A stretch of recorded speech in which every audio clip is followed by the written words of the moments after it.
North Koreans won the contract, and so the Polish paid them, as they would pay anyone else, to erect these buildings. Well, in the process of doing so, when people could sneak in and talk to the North Korean workers, they found that they were working 12 hours a day, 6 days a week. They could only keep a very small fraction of the money that they earned. They didn't effectively earn it. The North Korean state earned it and gave that person a pittance. So they kind of human traffic their own people in different markets across the world, either in construction or service industry. They do a great deal of that. We would be absolutely naive to think they're not selling nuclear technology secrets. They're definitely doing that. I guess you wouldn't call them secrets, but they're selling know-how. You can count on that.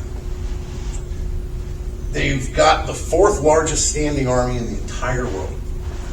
So a population the size of Florida produces the 4th largest standing army in the world. The way you do that is you have 11% of your people in the military at any time. Their equipment is, for the most part, not modern.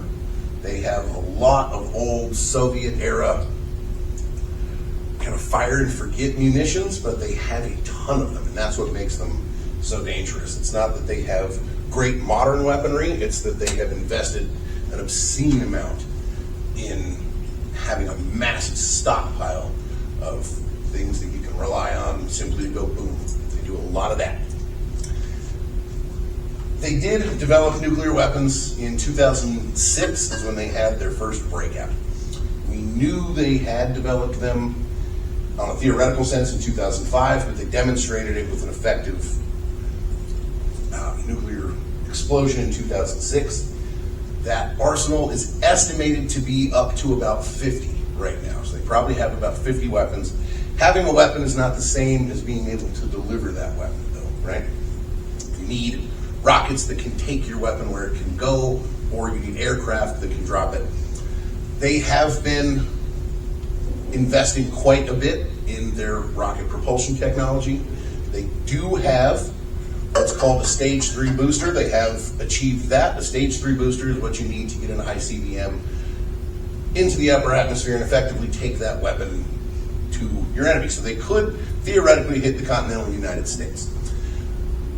We just saw the other day they launched what was supposed to be, they were launching a satellite.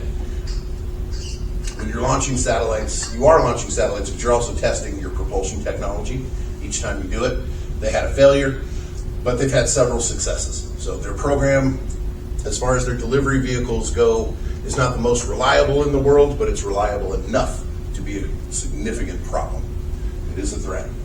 Any questions about that section before we move on? No? Okay. Yes? Do they have great nuclear scientists? I'm sorry, do they have great nuclear scientists? They've got capable nuclear scientists. The way they developed their program, they didn't have a completely indigenous program, although they do very much try, once they take technology from someone else, to replicate it domestically so that they no longer need outside assistance. Self-sufficiency is a big philosophical point for them. The way they got their weapons in the early 2000s is it's reported that they paid a good deal of money to a Pakistani scientist named Khan, who had helped the Pakistanis get their weapon in 1998. They brought him over, learned everything they could from him, poured all the resources that they could into their own domestic program, and now they have it, and they don't have to rely on outside sources for it. You bet. Yes? It's kind of the same question. If North Korea is so down in their development, where are they getting the intelligence? How is their education? How did they get the weapons and to be stealing from other places? So with Khan, they purchased it effectively. They brought someone over and paid him a good deal of money and just said, what do we need infrastructure-wise for weapons? He says, okay, you need centrifuges so that you can actually spin up your uranium or plutonium, so they bought centrifuges and they invested in that. Part of the reason the country is so underdeveloped is because they take so much of what small resources they have and put it right into the military, where they could put that money anywhere else. I mean, gosh, the statistic for North Korea that just blows the mind in the modern world. Only 3% of their roads are paved. So that's how little they care about developing infrastructure throughout the country that would lead to real development. You know, if you develop good infrastructure in ports and your rail system, then now you have a good trading network. You can bring ships into harbor and you can unload them quickly and you can put them on rail and you can move your goods. But if instead of spending money on infrastructure development, you just spend it on your military, that's the only thing that's going to have How any about advantage. education? They educate their population. They're 100% literate, but they educate them in what they feel the state needs. They don't do broad-based education like we do. We think of the Western model as a liberal arts education, where you want a well-rounded person. You know, I know some stuff about mathematics, I know some stuff about literature and history and so forth. Well-rounded person who can think widely. North Korea, not like that. No. This kid shows an aptitude for math, that's what he's going to do. And his math isn't going to necessarily be used for a project of his interest. It's going to be used for a project that the state finds to be of interest. Their education system is just like their centrally planned economy. The government puts resources into it and then determines where those resources go. Yes. Do they send any of their promising students out of the country? Or They do. just keep them back? They do. They do know enough to know that they don't know everything, and so they have sent students abroad. They usually do it in a very clandestine fashion, and those students are watched very heavily when they leave, because the idea is, no, you're coming back. But they're not going to send their students to MIT. They're not going to send them to Yale. They're going to send them to universities in China. They used to send them to universities in the Soviet Union. They're only going to send them to places that are friendly and where they can maintain absolute control over that student, so that that student's brain doesn't get opened or corrupted by the culture that he's in. Any other questions on this section? All right.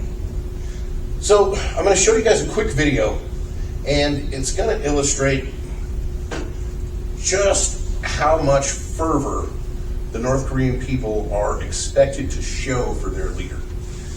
They're on their third leader right now, Kim Jong-un. He is the son of their second leader, who was Kim Jong-il, who was the son of their first leader, Kim Il-sung. So we're on the third iteration here. This is what music in North Korea looks and sounds like. This is just, what they do and how they do it.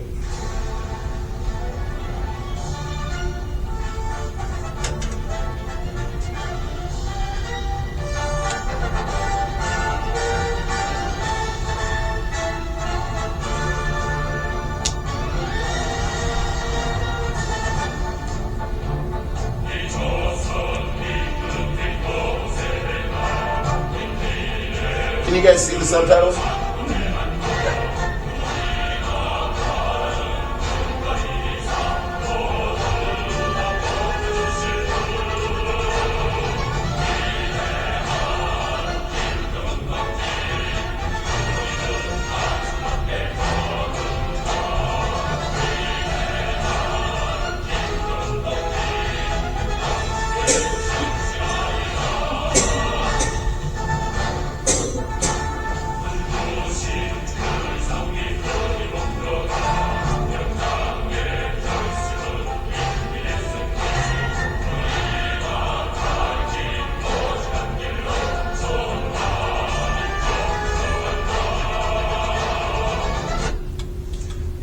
Enough of that nonsense.